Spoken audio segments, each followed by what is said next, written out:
Coming up on today's episode of Airborne Unlimited, Tecnam Traveller Program Update, Tamarack Aerospace Group files plans to emerge from Chapter 11, and the Epic E1000 should be certified next month.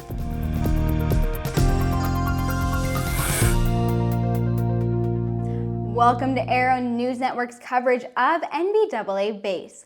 I'm your host, Sophie Herlock.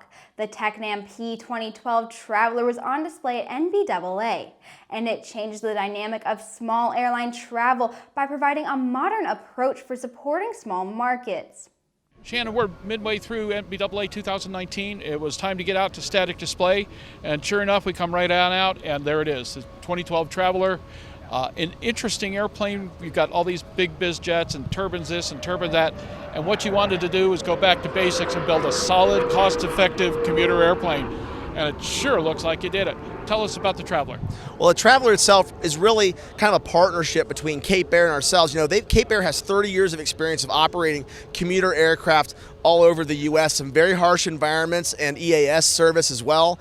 And so we were able to partner with them to learn both from the maintenance side, from the operations side, what is still needed. You know, there's been a pretty big gap. We're talking since 1980s or early 80s since anybody's made anything in this category. So you know that there's definitely been a need. People are still flying those, we're going to say legacy, I won't call them out by name, but we're going to say those legacy piston twins because there is still quite the market, and they're not ready and don't need either a single engine turboprop because they need two engines, or it's inefficient to turn those things on to go 100 nautical miles, 200 nautical miles. It just doesn't make sense. So what we have here is the Tecnam Traveller, and we've made the biggest correction, which is to the engines themselves. So we partnered with Lycoming, and what we have here is a full FADEC engine.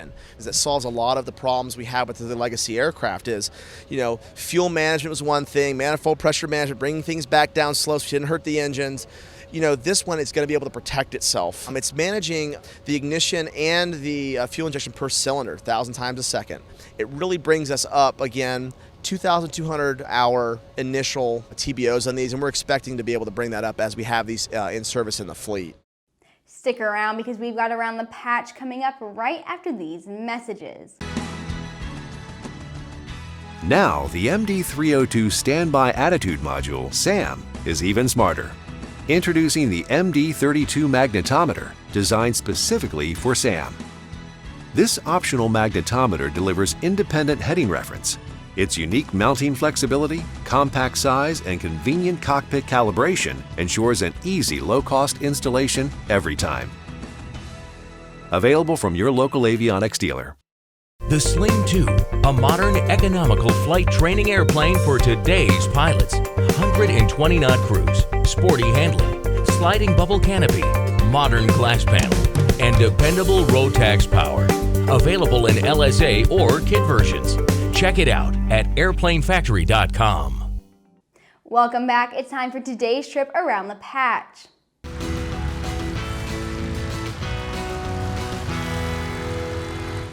Honda Aircraft confirmed the first installation of a Medevac configuration on a Honda Jet Elite owned by Wing Spirit, an air ambulance and charter company based in Hawaii. A mock-up of the Honda Jet Elite Medevac configuration was on display at the company's booth at NBAA base. The company also announced the addition of a Northeastern United States Service Center in Wilmington, Delaware. VisionSafe has equipped over 1,000 Gulfstream aircraft with the EVOS safety system. EVOS, the Emergency Vision Assurance System, is the only FAA-approved cockpit smoke technology available within the aviation industry. They are the first OEM to equip EVOS in addressing the ongoing concern for continuous dense smoke in the cockpit. Flight safety will begin training with a new Dassault Falcon 2000LX/900LX interchangeable simulator on October 26th at the Teterboro Learning Center following FAA Level D qualification. Flight Safety's new FS1000 simulators includes their vital visual system and crew view collimated glass mirror display. The simulator is also equipped with the Dassault Falcon Eye combined vision system HUD. Volocopter successfully completed its first manned flight over Singapore's Marina Bay. This was the last trial of a demanding test series and kicks off Volocopter's effort to bring commercial air taxi services to Singapore. Government authorities supported Volocopter in this testing phase and will continue to do so in the future. We'll be right back with the rest of the news.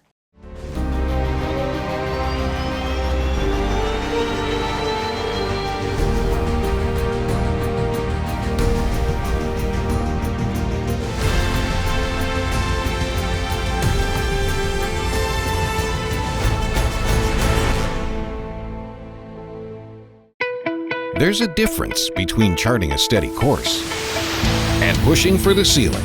And for nearly a century, Hartzell Propeller has been defining that difference. It's in our passion for engineering and research and our dedication to testing the limits of performance. We are built on honor. We are Hartzell Propeller.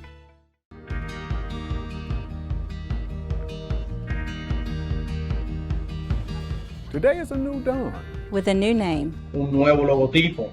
A new factor. Und einem globalen Kundenfokus. We are Continental Aerospace Technologies, and we stand behind you.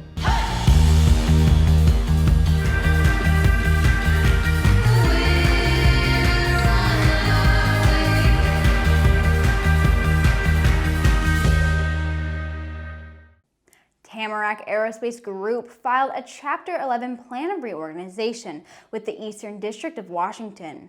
The filed plan includes repayment of all creditors in full, and when approved, the plan will allow Tamarack to emerge from bankruptcy. Tamarack sought bankruptcy protection on June 1st when the timing for resolving airworthiness directives became uncertain. The 80s had grounded the Active Winglet fleet of 91 aircraft after an uncommanded roll incident on April 13th. The grounding was resolved and worldwide Active Winglet operations resumed as of July 10th, following factual review by EASA, the FAA, NTSB, and the UK AAIB. The single-engine turboprop market is lively and growing day by day, and the Epic E1000 is a matter of weeks away from certification after years of development and seems to be ready to hit the market.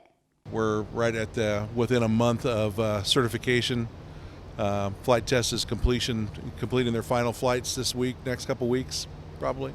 So we're right at the cusp of a very long, arduous process. So with certification a month or so away, with production to follow thereafter, what does the long-term plan look like for this program? Well, of course, it's always the focus of getting the airplane on the ramps, getting the airplane in the hands of customers. So we want to make this the best customer experience possible. So our whole focus for the next year at least is going to be deliveries, making sure that we can deliver on time, happy customers when they take their airplane away. And from there, the airplane, it's one of those, you look at TBM and you look at PC-12, they're all have been around for a long time, and they're on their third, fourth, maybe fifth iteration of the aircraft. So once you get your TC, that doesn't mean you're going to stop with that and then say, okay, this is what you get. No, it's going to be a constant improvement over time. There's always new things coming up in power plants. Obviously, you see the announcements, avionics, you name it. So this is a great platform to make any changes to that might come up in the future. And that wraps up our week, everyone. Thank you so much for tuning in. Don't forget to click the subscribe button and to check us out on Twitter and on Facebook. To stay up to date on the latest aviation and aerospace news this weekend, head over to aero-news.net. I'll see you Monday.